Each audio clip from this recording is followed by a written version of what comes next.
Shu yerda bitta qoida borda do'stlar.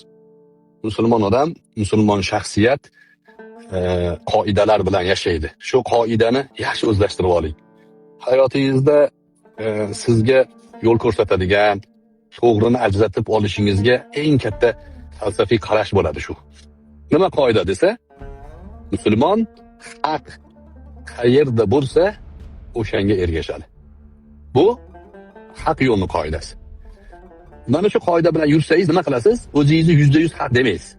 To'xta deysiz, men undan haq chiqib qolsa olaman deysiz. To'xta deysiz, men falon narsada baribir so'rashim kerak deysiz. Siz o'ylagandan ko'ra haq bo'lgan, siz o'ylagandan ko'ra sahihroq bo'lgan yo'l uchrasa, o'shani olasiz. Haq qayerda bo'lsa, ergashasiz. Haq shaxslar bilan belgilanmaydi.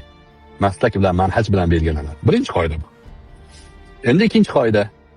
Botil odamlarni tushgan vaziyati. O'zi bilmaydi ko'pchilik, lekin mana shu vaziyatga tushadi. U nima desa, haq men xohlagan joyda bo'lish kerak.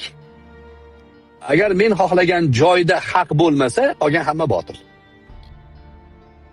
Ana shu toifalar mana shunga o'xshagan montajlarni haqiqat bu deb ishongisi keladi. Nimaga? Haq mana shu o'zi xohlagan joyda bo'lishini xohlaydi-ku.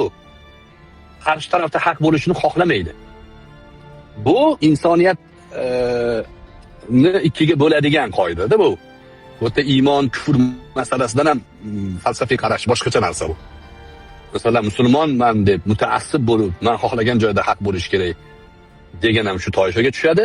Kofir bo'lib, o'sha Abu Jahl, Abu Lahablar nimaga Muhammad alayhisalomga iymon keltirmagan? Bilgan-ku Rasulullohning payg'ambar ekanliklarini. Yolg'onchi emasliklarini bilgan-ku ular. To'g'rimi? 100% bilishgan. Shubhalari bo'lmagan. Payg'ambar alayhisalomning haqligida shubhalari bo'lmagan. Lekin nimaga ergashmagan? Ular xohlagan joydan chiqmaganligi uchun. Ular o'zlari nomzodlarni qo'yishgan edi. Agar payg'ambar bo'lsa Osibni Voil bo'lish kerak. Yozuv biladi, chizuv biladi, she'riyatni biladi, ziyoli, mundo, boy bolasi bor.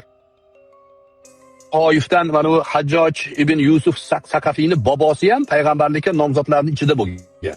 Agar payg'ambar bo'lsa shu odam bo'lish kerak edi. Nimaga bu Muhammad bo'lish kerak? Muhammad haq. Lekin biz xohlagan joydan payg'ambar chiqmaganligi uchun bunga iymon keltirmaymiz deyishgan. Nagli aytishgan, nagli. Ochiqcha aytishgan. Abu Jahlga o'rtog'i kelib aytgan. Sen bilasan-ku Muhammad payg'ambarligini. Nimaga ergashmaysan deganda aytganki, biz bilan degan ularni urug'i o'rtasida har doim musobaqa bo'ladi, tortishuv bo'ladi. Ular agar birorta shoir yetishtirib chiqarsa, biz ichimizdan albatta shoir yetishtirib chiqarganmiz. Ularni oti musobaqada birinchi o'rinni olsa, biz ham shunaqa otni qayerdan bo'lsa sotib olib kelib, birinchi o'ringa qo'yganmiz. Endi to'satdan ularni urug'idan payg'ambar chiqib qoldi. Biz o'zimizdan payg'ambar chiqmaguncha unga iymon keltirmaymiz degan. Qoidani qarliligini ko'ryapsizmi? Inson psixologiyasini qanaqa shakllanganini ko'ryapsizmi? O'shaning uchun do'stlar, mana shu hozirgi hodisalar asli arzimas hodisalar.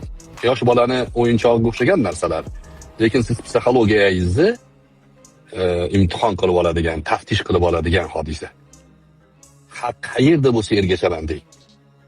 Haq qayerda bo'lsa ergashaman deng.